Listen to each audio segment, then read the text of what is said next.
Buenos días, mis hermanos, para aquellos que prácticamente nos vimos hace unas horas. Vamos a comenzar nosotros acá. Si usted tiene su libro, estamos ahí en el libro de... ¿No se oye? Sí, ahí Julio está ahí. Ahora sí, ahora sí. Si tiene su libro con usted, estamos en el libro de Esdras. Este año comenzamos el libro número 9 de esta sesión de libros. Ya vamos por 9 años ya. Y este es el año que más libros cubre. Si usted mira ahí el material suyo, vamos a estar viendo 1, 2, 3, 4, 5, 6, 7, 8, 9, 10, 11, 12, 13, 15 libros de toda la Biblia en todo lo que va de año. 15 libros de toda la Biblia que son por lo general libros cortos, libros que dentro de estos libros hay muchos libros que casi nunca las personas se centran en ellos, pero no dejan de ser parte de los 66 libros de la Biblia y tampoco no dejan de ser inspirados por obra del Espíritu Santo.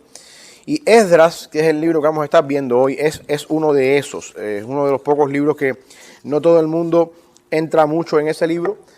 Por lo general, entre Esdras y Nehemías se estudian juntos, aunque en unas semanas vamos a estar viendo Nehemías también.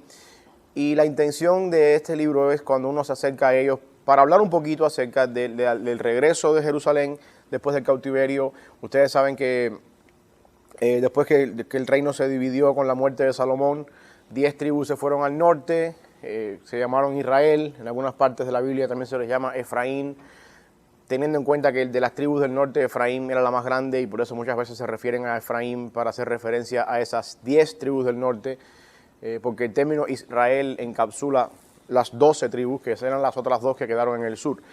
Y después, eventualmente, 2 tribus quedaron al sur con la división del reino, era Judá y la tribu de Benjamín, quedaron al sur, y ellas fueron al cautiverio ambas, no al mismo tiempo, primero el norte, después el sur, producto del pecado. Dios había dicho muchas veces en la ley que si ellos pecaban, desobedecían al Señor, entonces Dios los iba a castigar y todas las cosas que ellos vieron en Egipto iban a pasar por ellos. Eventualmente eso sucedió así.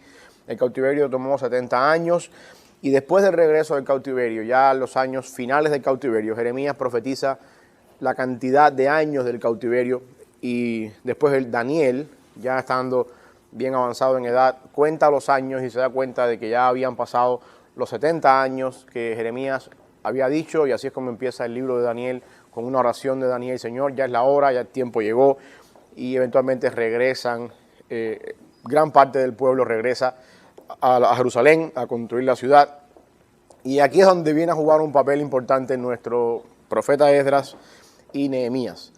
Nehemías era, antes de regresar, era copero del rey, y Esdras era uno de los profetas, uno de los levitas, uno de los escribas, por decirlo de alguna manera. Los dos juegan un papel crucial en el regreso a la ciudad, en el regreso del cautiverio y en la reconstrucción del muro. No voy a centrarme mucho en Nehemías porque lo vamos a ver en las semanas que siguen, pero Esdras es la persona que se encarga de reestructurar la ley desde el punto de vista escriba, sacerdotal. Esdras es la persona que, ustedes tienen que tener en cuenta que cuando el pueblo sale al cautiverio, la desolación, la destrucción fue tan grande en Jerusalén, todo se destruyó, el muro, el templo, todo se acabó. Y posiblemente gran parte de la ley, todos los escritos, los libros que tenía el pueblo de Israel antes del cautiverio, que no le daban tampoco mucha importancia a esos libros, porque de hecho tenemos historia en los reyes, que los reyes no leían estas cosas. Hubo reyes que se enteraron de que había una ley.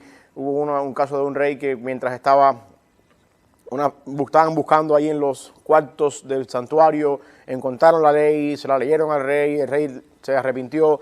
Era algo como que estaba marginado, olvidado ahí. Y posiblemente cuando ellos salen al cautiverio, cuando todo se destruye, gran parte de la ley, toda esa biblioteca que tenían ellos en el templo se destruye también.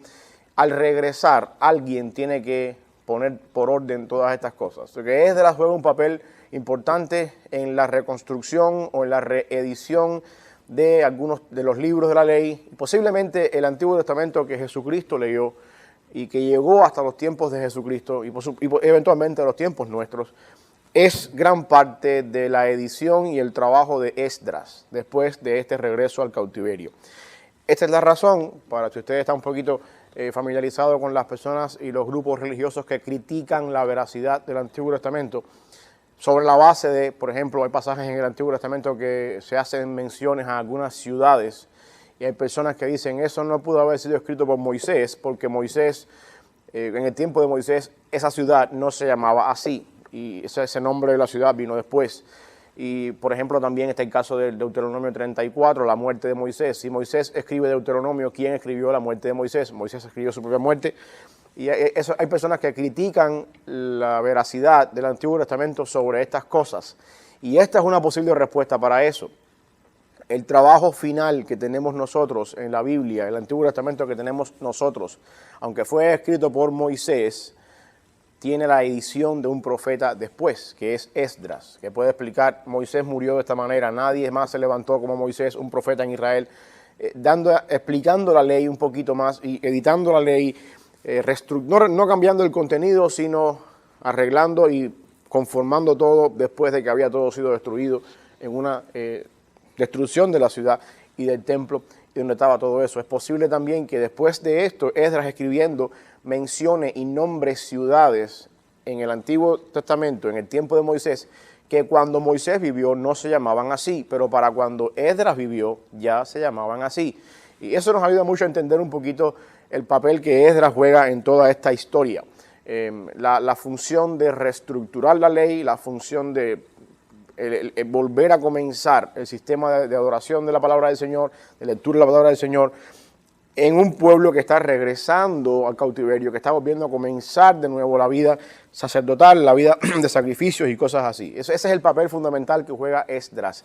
Y a lo largo del libro vamos a ver cómo también Esdras, después que posiblemente terminó todo esto, es en pasajes donde se sientan a leer la Biblia en el pueblo, delante del pueblo, le ponen a Esdras un púlpito delante ahí y empiezan a leer y todo el pueblo empieza a arrepentirse, a clamar al Señor y a llorar y trae un arrepentimiento y de alguna forma un avivamiento en los tiempos de Esdras. Porque Esdras es crucial. ¿Por qué razón? Porque él es el que se encarga de reestructurar, arreglar y conformar la ley, los escritos del Antiguo Testamento, en su forma final. Me refiero a forma final en la forma en que están ahora y en la forma, por supuesto, en la que Jesucristo y los discípulos leyeron después, cuando Cristo llegó unos cuantos años después. Así que habiendo dicho esto, de alguna forma introductoria, vamos a entrar aquí en el capítulo 1 de Esdras. Vamos a ver un poquito, vamos a estar centrándonos en el capítulo 1 y el capítulo 2, aunque básicamente lo que quiero que veamos es algunas cositas acá. Alguien que quiera leer ahí del 1 al 4, para poder ver un poquito el contexto en que está pasando acá. Estamos viendo acá algo importante. Esdras comienza haciendo énfasis en lo que les acababa de decir un poquito acerca de la palabra del Señor que había venido por boca de Jeremías. Esta es la misma palabra donde Daniel se basa cuando está allá en Babilonia para decir el tiempo se ha cumplido. Yo quiero que ustedes entiendan algo importante acá. Independientemente de los 70 años de cautiverio, de que el pueblo había estado fuera por cierta cantidad de tiempo, los profetas, Esdras, Daniel y todas estas personas son bien estrictos y celosos en ver cómo se cumple la Escritura. No en hacer cumplir la Escritura, porque en realidad ellos no tienen que hacer eso, eso lo hace el Señor, sino en ver cómo se cumple la Escritura. Ellos se encargaron de poner su ministerio, de poner lo que están determinados por Dios para hacer dentro del marco de lo que Dios había establecido con antelación. Lo que estoy diciendo con esto es que la Biblia misma se encarga de demostrarnos a nosotros su propia veracidad. Esdras está centrándose en esto como diciendo, bueno, en el primer año de Ciro, el rey de Persia, y cuando uno hace la cuenta matemática se da cuenta que ese primer año de Ciro de Persia coincide con los 70 años a partir del 586, que es cuando se destruye el templo, que es la fecha en que se da la deportación a Babilonia, teniendo en cuenta que hubo 3 deportaciones, los 70 años se toman o se cuentan a partir de la destrucción del templo de la ciudad. Cuando uno hace la cuenta matemática, el primer año del rey Ciro de Persia coincide con 70 años después de eso. Y aquí vemos entonces que la idea de reconstruir la ciudad, la idea de volver a hacer el templo, Ciro dice, Dios se me apareció un día, por lo que estoy parafraseando lo que está diciendo acá Esdras, Dios se me apareció un día y me dijo, hágame una casa en Jerusalén para Dios. Y Esdras está diciendo, antes de que Dios se le apareciera un día a Ciro, es más, antes de que Ciro existiera, ya esto estaba en el plan previsto del Señor. Ya Dios había dicho que 70 años, que Él iba a hacer las cosas porque el profeta Jeremías lo había dicho. Dios se encargó de despertar ese espíritu en Ciro, el rey de Persia, para pregonar esta palabra de que le fueran a construir casa en Jerusalén, de que todas aquellas personas que estuvieran ahí todavía en el pueblo y quisieran regresar, que se fueran, con el propósito de usar a Ciro como el instrumento para hacer cumplir su palabra. Y eso es lo que yo quiero que ustedes entiendan, porque esto nos da a nosotros la capacidad de poder confiar en el Señor, de poder saber, independientemente de que el Señor tiene control de las cosas que están pasando alrededor nuestro, aun cuando parezca que las cosas alrededor nuestro están muy lejos del Señor. La soberanía de Dios incluye que Dios es totalmente soberano y está totalmente al control de todo lo que sucede alrededor nuestro, aun cuando pareciera que el mal y las cosas adversas en nuestra vida se van por encima de lo que está dentro del poder de Dios. Dios determinó el cautiverio, Dios determinó que todas estas cosas pasaran y fue un tiempo de desastre, fue un tiempo de masacre, fue un tiempo de muerte, matanza, hambre, pestilencia, destrucción total. Sin embargo, la mano de Dios nunca se alejó de todo eso y Dios siempre estuvo obrando en todas estas cosas sus propósitos eternos para su honra y para su gloria. Y eso es algo que nos da a nosotros la capacidad de poder pensar y de poder analizar y poder confiar, más que todo, cuando las cosas alrededor nuestro no van como uno quiere. No hay nada, no hay nadie, no hay ningún evento, ninguna circunstancia que se le escape de la mano a Dios. Hay personas que tienen ciertos recelos con la doctrina de la soberanía de Dios por alguna razón u otra y prefieren respetar un poco esto de que Dios nos da a nosotros la capacidad de elegir libremente. Y es verdad, pero donde quiero llegar es al punto donde limitan un poco la soberanía de Dios por el simple hecho de que es mejor, Dios es mejor cuando nos da a nosotros cierta libertad y Él entonces se cruza de brazos cuando hacemos cosas nosotros en nuestra libertad que Él no se las esperaba. Eso se llama, no sé si en teología se llama el teísmo abierto.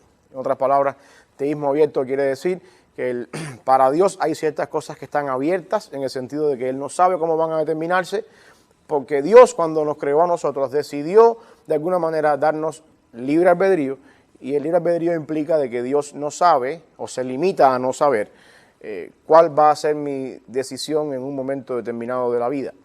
Y eso por el simple hecho de respetar el libre albedrío del ser humano crea un problema mayor.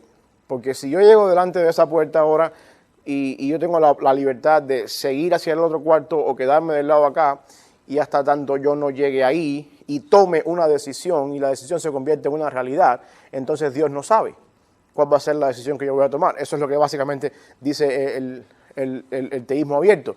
Si Dios está ajeno al futuro o ignorante al futuro hasta tanto que el futuro se convierte en una realidad según la decisión que yo tome en ese momento. Eso es herejía. Eso es herejía. Y de alguna manera, cuando uno estudia un poco el concepto de la soberanía de Dios dentro de ese patrón de ver las cosas, yo prefiero confiar en un Dios que sabe el fin de la historia desde antes que empiece la historia, porque eso me da más confianza en Dios. Antes de que confiar en un Dios que cuando en algún momento determinado de la historia, Dios diría, oh, esa no la vi venir. Y ahora, ¿cómo hacemos? ¿Cómo resolvemos este problema?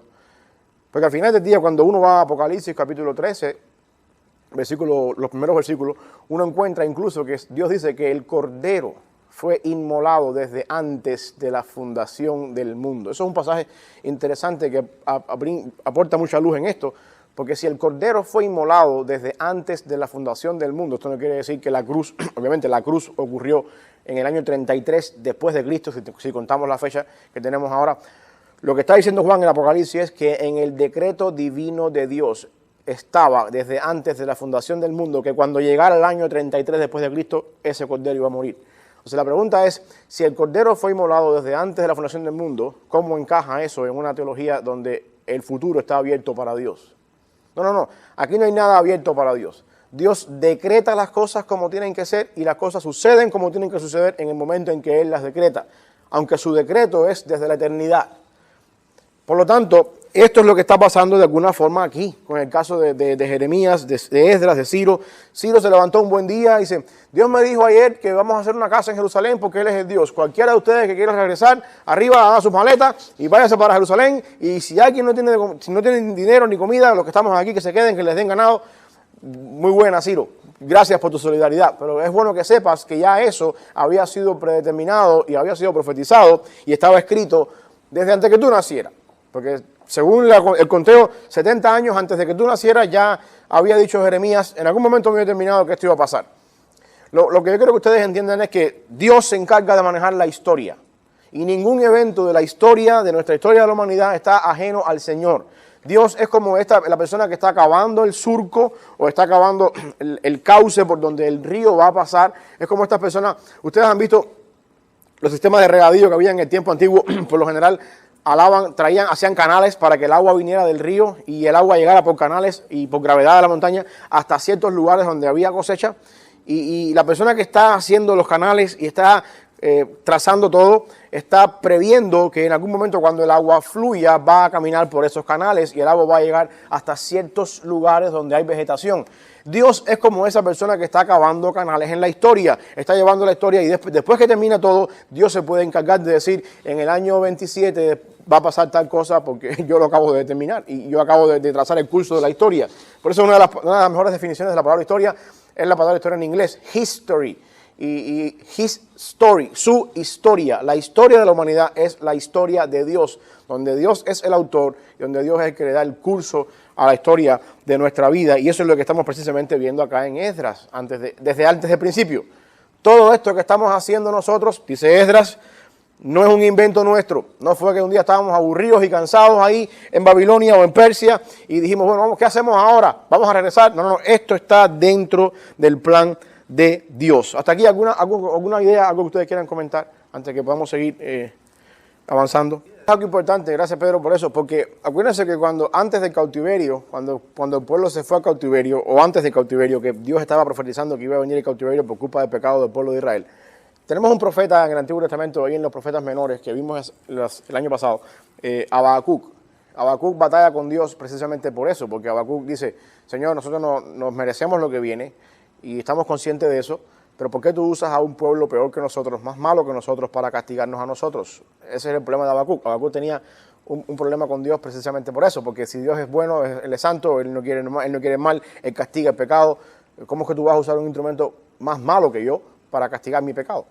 Y Dios le dice a Habacuc, mira, yo no tengo que darte explicaciones a ti, yo hago las cosas como yo entiendo, y ahí está el famoso pasaje de Habacuc 2:20, Dios está ensuciando templo, cae delante de toda la tierra, yo manejo mis cosas de una manera soberana, pero aún así la respuesta a la encrucijada de Habacuc, cómo es que Dios usa a una persona más mala que nosotros, tiene una respuesta cuando uno mira todas estas cosas. Dios se encarga de mostrar su gloria y de mostrar su poder, incluso dentro de naciones paganas. La semana pasada cuando estábamos hablando acá, que estaba el hermano René dando clase, la semana pasada, la última vez que nos vimos, yo hice mención a esto. Cuando uno mira, por ejemplo, el libro de Daniel, uno puede encontrar a 3 reyes, y en Esdras tenemos otro caso con Ciro, de Dios obrando en ellos. Tenemos a Belsasar, tenemos a Darío y tenemos a, ¿cómo se llama el otro?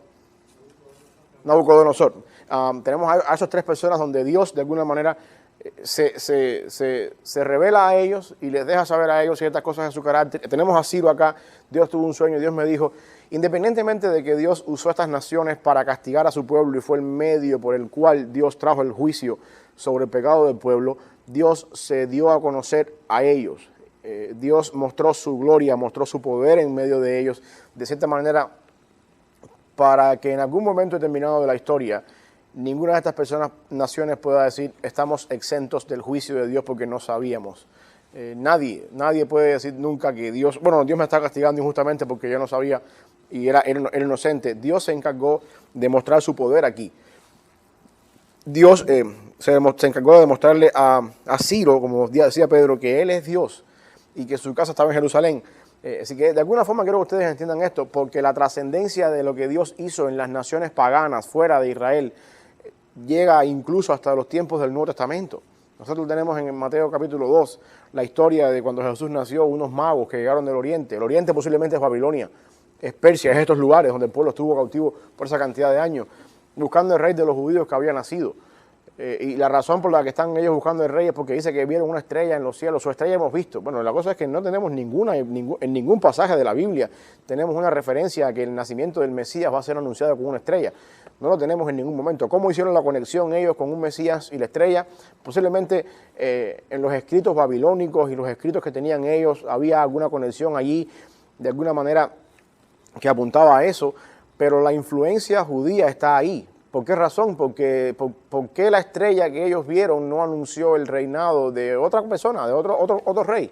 ¿Por qué fueron directamente a Jerusalén? ¿Por qué fueron directamente buscando al rey de los judíos? ¿Qué hay con los judíos? Bueno, pues la influencia que tenía el pueblo judío en el mundo antiguo, debido a todo lo que Dios había hecho con ellos y debido a la forma en que Dios se reveló a través de ellos a las demás naciones, marcó grandemente. No sabemos cómo llegó hasta ellos la idea de la estrella y la conectaron con Cristo, pero sí sabemos que hubo una influencia tan grande que ellos entendieron que esa estrella, independientemente de que en la Biblia no hay ningún pasaje que apunte a un nacimiento mesiánico de una estrella, ellos entendían que era Cristo. Y llegaron hasta Jerusalén, llegaron buscando al niño que había nacido y eventualmente lo encontraron. Y eso tiene que ver con la influencia judía y lo que Dios había hecho para revelarse a las naciones del mundo antiguo. Otra razón más para entender un propósito detrás del cautiverio babilónico. Dios saca a su pueblo de su hábitat, de su lugar, producto de pecado, sí, es verdad. Los lleva a una tierra extraña para pagar su pecado, sí, es verdad.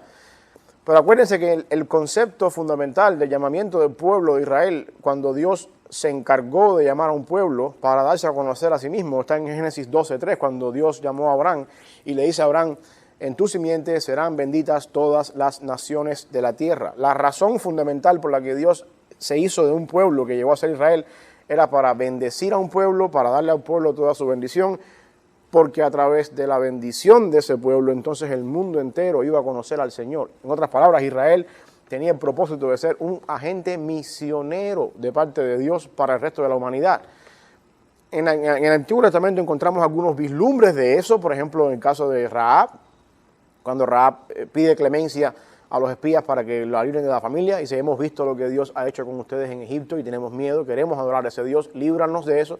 Vemos un vislumbre de eso. Vemos también un poquito antes de eso un vislumbre de eso con Balaam, cuando Balaam es contratado por Balac para maldecir al pueblo y Balaam no puede maldecir al pueblo porque dice no, Dios ha puesto a este pueblo como bendición, no como maldición. Pero eventualmente vemos que en el cautiverio babilónico se cumple esto con mucha mejor frecuencia. Dios usó a la nación de Israel para ser el medio por el cual ellos iban a traer bendición a otros países, a otras naciones, aún fuera de las naciones de Israel. Y eso es algo que uno puede ver en estos reyes que Dios había levantado en el tiempo del cautiverio. Vamos a seguir avanzando un poquito más acá. Capítulo 1, del 5 al 11. A ver qué no quiere leer ahí. 11. Esta es la parte importante. Aquí comienza el regreso. Quiero que ustedes vean en el versículo 5. Dice que se levantaron los jefes de las casas paternas de Judá y Benjamín. ¿Por qué Judá y Benjamín? ¿Alguien quiere atreverse ahí a decir? ¿Ah? Las tribus del sur. Eran los que estaban en el sur. De esto estaba compuesto el reino del sur. Y la otra pregunta es, ¿por qué el reino del sur? A ver, y no otras tribus del norte como Efraín, Manasés y por allá. ¿Por qué el reino del sur?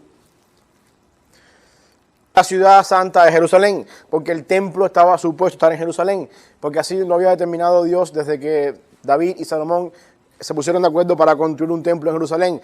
Tenía que ser de esta ciudad, tenía que ser de acá, porque aquí el retorno a lo que Dios dijo en la ley tenía que estar en Jerusalén. Una vez más, esto trasciende hasta el Nuevo Testamento, hasta Juan 4, cuando nos encontramos a Jesús con la mujer samaritana, hablando precisamente del lugar de adoración. Nuestros padres adoraron aquí, ustedes dicen que allá, ¿dónde es que tenemos que adorar? La gran discusión que tenemos es que no adoramos en el mismo lugar, y aquí es donde está la discordia entre esto. Pero lo importante es eso, Judá y Benjamín, porque eran las tribus que componían el sur y eran las tribus que eventualmente tenían toda la promesa, toda la ley sobre ellos, el pacto mesiánico, el pacto davídico, el lugar de adoración. Y lo otro que quiero que veamos acá es que automáticamente se levantaron sacerdotes y levitas. Una vez más, ¿qué les trae a la mente eso? Quiero que hagamos esta parte acá antes de que lleguemos acá. Sacerdotes y levitas. Aquí estamos hablando de personas importantes.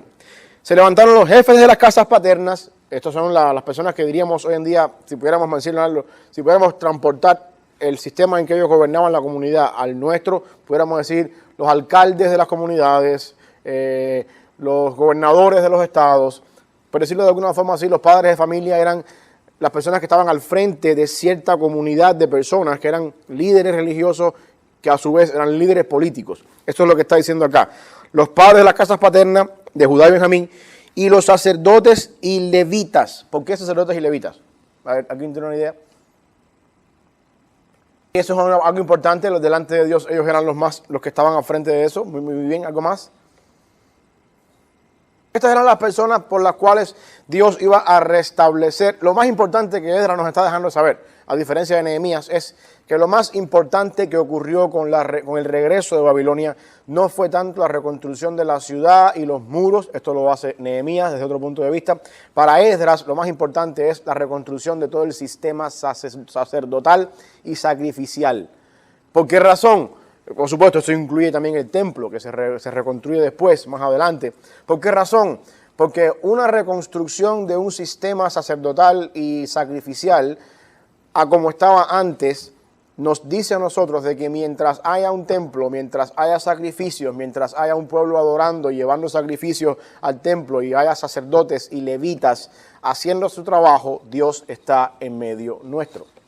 De eso se trata la idea del tabernáculo en el desierto, el templo después con el tiempo de los reyes y el segundo templo después en el tiempo de lo que se llama el periodo del segundo templo, que incluye desde el regreso de Babilonia hasta el año 70 después de Jesucristo, el periodo del segundo templo. El judaísmo y la religión judía tiene su origen dentro del templo, de lo que funciona alrededor del templo. De hecho, cuando usted va al Antiguo Testamento se va a dar cuenta de que desde el principio, cuando el pueblo salió de Egipto, Dios le dice al pueblo, yo voy a habitar en medio de ustedes. Y la forma en la que Dios habita en medio del pueblo es precisamente en el tabernáculo, en el lugar santísimo, donde solamente podía entrar una vez al año el sumo sacerdote. Es importante entonces el templo, es importante, para que Dios habite en medio del pueblo, tiene que haber dos cosas al menos, tres cosas al menos. Tiene que haber un templo, tiene que haber un lugar santísimo, donde está, por supuesto, la diferencia entre el lugar donde está Dios y donde están los demás, y tiene que haber personas que se encarguen del trabajo en el templo, levitas y sacerdotes. Y por eso es que Esdras está diciendo desde el principio de su libro que Dios levantó el espíritu en personas que eran levitas y en personas que eran sacerdotes. Hay una gran diferencia acá entre estas dos nomenclaturas, sacerdotes y levitas. Y si usted tiene una idea, para entrar un poquito acá, no todos los levitas eran sacerdotes, pero sí todos los sacerdotes tenían que ser levitas. ¿Me entendió lo que quise decir? Hay una tribu específica que Dios se encargó de escoger para el sacerdocio, la tribu de Leví. Dios le dijo a los levitas, ustedes no es que le van a evitar el trabajo levitas, no, ustedes van a ser las personas que se van a encargar de trabajar en el templo. Ustedes no tienen tierra, ustedes no tienen porción en la tierra, yo soy su porción. Y desde que Dios les dio a ellos la tierra, diseminó a la tribu de Leví por todas las tribus y les dio a los levitas en cada espacio de tribus ciertos pedazos de tierra, ciudades donde ellos vivían y donde ellos ejercían el ministerio dentro de las personas en las que estaban regados. Los levitas venían a ser el intermediario entre Dios y el pueblo. Todos los que se encargaban de la función del sacerdocio tenían que ser levitas. Ninguna persona de Benjamín o de Judá o de otra tribu de Israel podía ser sacerdote, tenía que ser levita. Ahora, no todos los levitas podían ser sacerdotes, ¿ok? Había levitas que se encargaban, por ejemplo, de los utensilios en el templo. Había levitas que se encargaban de otras cosas en el trabajo, pero no todos los levitas eran sacerdotes. Aunque a la inversa sí funciona, todos los sacerdotes tenían que ser levitas, pero ambos eran necesarios. Hoy en día, pudiéramos decirlo de alguna manera, si traemos eso a la nomenclatura nuestra, pudiéramos decir, no todos los cristianos son pastores, pero sí todos los pastores son cristianos. Básicamente estoy hablando en términos muy parecidos a los nuestros hoy en día. Había una diferencia entre el levita y el sacerdote. El sacerdote era la persona que se encargaba de ser el intermediario entre Dios y el pueblo, y si seguimos reduciendo el embudo de esto, podemos decir también que no todos los sacerdotes podían ser sumo sacerdote. ¿Okay? Solamente los que venían de la descendencia de Aarón podían ser sumos sacerdotes, sí había ciertos requisitos en ellos. Pero, de alguna forma, el hecho de que Dios levantara el espíritu de sacerdotes y levitas y todo aquel espíritu cuyo espíritu Dios despertó para subir a edificar la casa de Jehová, la que está en Jerusalén. El hecho de que empezara todo por sacerdotes y levitas tiene la intención de que vamos a reconstruir nuestro sistema de adoración. Vamos a levantar lo que Dios nos destruyó por el pecado nuestro. Pero quiero que ustedes vean que para Esdras todo esto comienza con la reconstrucción de la casa de Dios que estaba en Jerusalén. Esdras es específico. La misma casa que se destruyó en el año 586. La misma casa que Dios había levantado, pero que ahora por culpa del pecado nuestro está destruida. Ahora Dios nos está volviendo a llevar atrás para construir de nuevo esta casa, para volver a reinstalar todo el sistema de sacrificios, de adoración, porque esta es la esencia de Dios habitando en medio nuestro. Y Esdras es específico, no cualquier casa, no la que uno quiera, la que está en Jerusalén. ¿Y por qué Esdras dice eso? Bueno, porque para el tiempo en que Esdras escribió, ya había habido una división del reino, ya el reino del norte se había ido hacía mucho tiempo, después que murió Salomón, hacia el norte. Y si ustedes se acuerdan y leen un poquito la historia, había un personaje que fue el primer rey del norte, de la región del norte, que se llamaba Jeroboam. Y Jeroboam, cuando el reino se dividió, se dio cuenta de que el lugar de adoración del pueblo de Israel en su totalidad, mientras estaban bajo los reyes de Saúl, David y Salomón, cuando el pueblo era uno solo, el lugar de adoración estaba en Jerusalén, en un lugar que pertenecía al reino del norte, del sur. Y Jeroboam dice, si yo dejo que el pueblo del norte siga adorando en el sur, entonces voy a crear un problema aquí, porque van a volverse a unir, se van a volver a solidificar y mi reinado está en peligro. Y Jeroboam se le ocurrió una idea macabra. Dice, bueno, vamos a poner en Dan y en Beerseba, que son los dos extremos del norte y del sur, un toro, unos toros de bronce, y en vez de que el pueblo del norte vaya a adorar a Jerusalén, que adoren a Dios en esos lugares, en Dan y en Beerseba. Y por supuesto, ahí se convirtió entonces después en Samaria, la ciudad de Samaria. Construyeron un templo ellos y dijeron, bueno, adoramos a nuestro Dios aquí en el templo que está en Samaria.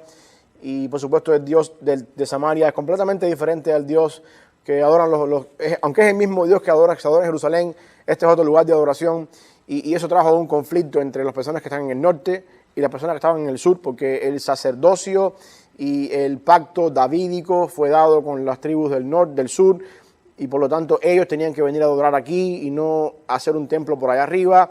Bueno, esta fue la discusión que llegó hasta los tiempos de Jesucristo, pero lo que está diciendo Esdras aquí es, vamos a regresar, y Dios levantó el espíritu en sacerdotes y en levitas y en todas las personas que querían levantar el templo, levantar otra vez el sistema de adoración para construir la casa de Dios, no la que estaba en Samaria, no los becerros que Dios puso en Dan, que puso aquel en Dan y en Beerseba, sino la casa de Dios, la cual está en Jerusalén. Eso quiere decir que Esdras está haciendo la conexión, al ser específico en esta casa, haciendo la conexión precisamente con el pueblo de Dios, que Dios determinó por su promesa que iba a ser el pueblo a través del cual la redención y el pacto davídico iba a llegar a su fin. O sea, Esdras está bien consciente de lo que está diciendo aquí. Vamos a levantar la adoración, el sistema sacrificial del mismo Dios que nos ha dado una promesa que aún todavía no ha llegado a su cumplimiento. ¿Ok? De que Esdras está, lo que está diciendo Esdras aquí en su comienzo del libro es bastante revelador desde un principio. Lo otro que tenemos en cuenta es también que, bueno, el rey Ciro se encargó de devolverle a ellos todos los utensilios que Nabucodonosor había tomado del templo cuando se destruyó el templo en el 586. Y el hecho de que tengamos el número de la cantidad que eran, nos da la idea de que ellos fueron minuciosos en eso y fueron bastante celosos en mantener todo eso. ¿Se acuerdan ustedes que hubo un caso del rey Belsasar, que fue uno de los que en el tiempo antes del regreso, que fue el caso que Daniel nos habla de la mano en la pared, la escritura de la mano en la pared? ¿Ustedes se acuerdan cuál fue la razón por la que la mano en la pared salió escribiendo? Ahí está, porque el rey Belsasar se emborrachó ahí, armando una fiesta, y dice, vamos a tomar ron y cerveza y vino en los utensilios del templo. Y desde el momento que agarraron aquellos utensilios para hacer su fiesta, apareció la mano en la pared escribiendo, hoy se te ha quitado el reino. Una razón más para darnos cuenta de que había cierto control, todos estos utensilios estaban bien guardados, bien controlados, y por el simple hecho de que eran sagrados para el templo del Señor, Dios todavía tenía con ellos la promesa, el cumplimiento de la promesa aún no había llegado a su fin, y por lo tanto esto tenía que ser bastante cuidado, bastante guardado. Y Ciro se encarga de decir, hey, esto no es nuestro, úsenlo para lo que fue hecho. Y se los da a ellos. Sesbazar había sido acá en este momento el príncipe de Judá, no quiere decir que sea el rey, sino que era posiblemente una de las personas más prominentes que había en ese tiempo ahí. Bueno, ahí aparece en el versículo 11 toda la cuenta de los utensilios, todo lo que había acá. Vamos a ver, para avanzar un poquito más, el tiempo se nos está acabando. El capítulo 2, vamos a ver aquí, capítulo 2 del 64 al 67. Alguien que lo quiera leer ahí. Okay, vamos a parar ahí. Luego de esto, en el capítulo 2, empieza diciendo acá Esdras acerca de los que regresaron. Y ahí menciona una lista inmensa de personas y por familias que regresaron, y termina diciendo que toda esta congregación unida eran de como alrededor de 42.360, contando, por supuesto, la gran mayoría de los que habían regresado y los pudieron acomodar por familia. No contaron ahí los siervos, ni las siervas, ni tampoco ahí, todas las demás cosas. Importante, quiero que ustedes vean aquí también en el versículo 65 final, dice que tenían 200 cantores y cantoras. ¿Cuál es la función de estas personas? Obviamente cantar, pero ¿por qué? A ver, por qué los menciona Esdras ahí? Bueno, no necesariamente para animar al pueblo, aunque no eran los cheerleaders del pueblo, no necesariamente tenemos que hablar de eso. Acuérdense que estamos hablando de la reconstrucción de un templo, de un sistema sacrificial. Nos hace falta levitas para eso, nos hace falta sacerdotes para eso.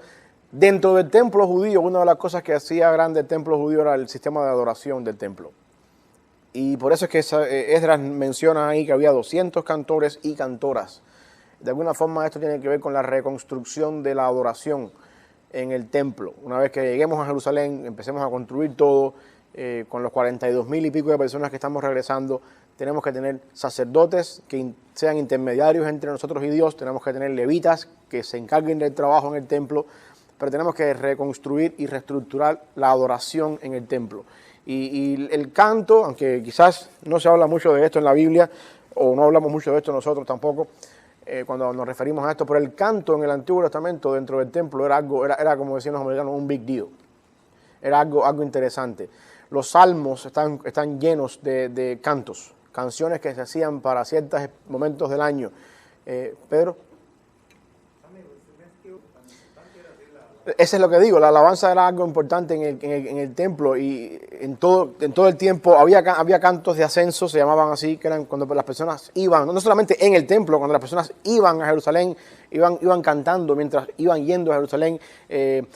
Mismo Habacuc, en el capítulo 3 de Habacuc, es un salmo, un canto, y cuando Habacuc termina el capítulo 3, si usted tiene su Biblia ahí, se va a dar cuenta que al final dice al principal de los cantores del templo, algo así. Habacuc le envía ese poema a quien está al frente de la adoración en el templo. Lo que yo quiero que ustedes entiendan es que la adoración en el Antiguo Testamento no está limitada o reducida solamente a matar al corderito en el altar y ya. Hay música, hay canto en la adoración. Pedro. De hecho, y no solamente con la intención de hacer porra, como decimos hoy en día acá nosotros, sino con la intención de adorar. Yo digo esto, hermanos, porque nosotros en el mundo en que vivimos hoy en día, nosotros en la cultura hispana nuestra nos cuesta trabajo cantar.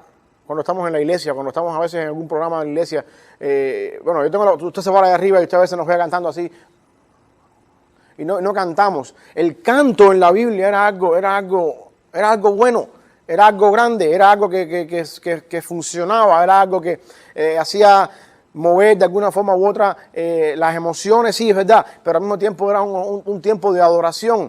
Ustedes se acuerdan, por ejemplo, uno de los casos extremos, voy a llamarlo así, pero que al mismo tiempo, aunque es extremo, en la Biblia se ve de manera positiva, es el caso de David. Cuando David venía transportando el arca a Jerusalén, primero venía el arca mal llevada. Y ustedes se acuerdan de lo que pasó. Uno de los jueces tropezó, se cayó el arca, y ahí el pobre Usa, a poner la mano ahí, ¡bum! Ahí terminó muerto Usa. David no le gustó aquello, se puso bravo, se enojó, y vinieron el profeta y le dijo, es que estás haciéndolo mal, nunca fue así. Y después vinieron como tenía que haber sido, con el arca puesta en el hombro de los sacerdotes, y dice la Biblia que David venía, ¿cómo? Danzando, venía bailando. Yo sé que los extremos son malos. No voy a decir que eso es lo que tenemos que hacer ahí arriba. Entiéndame lo que estoy diciendo ahora.